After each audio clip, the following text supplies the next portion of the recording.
ဒီဆရာတော်ဓမ္မရဲ့တရားဟိုလေအဲ့ထဲမှာဘာပါလဲဆိုဒီတရားအားထုတ်တဲ့နေရာမှာမြင်ရတဲ့အနှောင့်အယှက်တွေမမြင်ရတဲ့အနှောင့်အယှက်တွေအများကြီးရှိရဆိုတာလေဒါအခုမှဒီ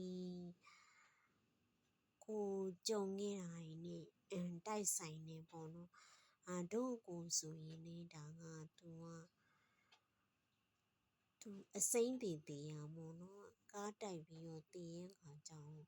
ဒီပစင်းတက်ခံဒီရဟန်းဝတ်ခံဒီကြမှာကားတိုက်တည်ရဆိုတော့ဒါသူ့တိုက်ကပြန်ခေါ်ရဲဆိုပြီးတော့ပြောကြတယ်အဲ့တော့သူကတရားဒီကိုရင်ကကြောင့်ဟိုလေးကဝတ်ခဲ့တယ်တရားအားထုတ်ပြင်မဲ့ဉာဏ်စင်ရတဲ့အထိအားမထုတ်ခဲ့ရအောင်ပေါ့နော်အခုဒီအသက်20ပြည့်တော့မှပစင်းတင်ပြီးတော့တရားအားထုတ်တော့မယ်ဆိုတော့မှဒါယုတ်တိ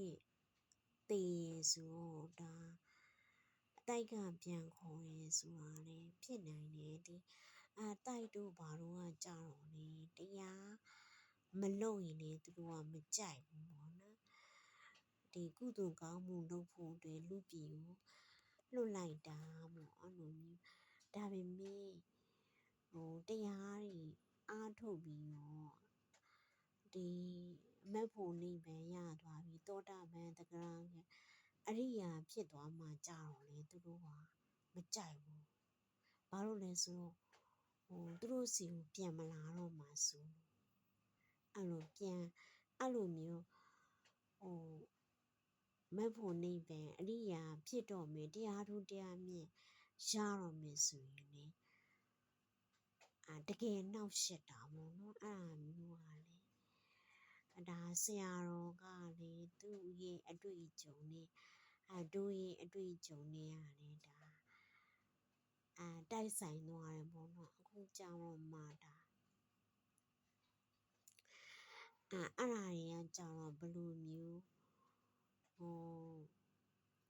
ဒါအတိတ်ကဘဝတွေကဘာတွေဖြစ်ခဲ့လဲဆိုတော့ကိုမသိရဟာတွေပေါ့နော်အဲ့ခါကြတော့ဒါဒီ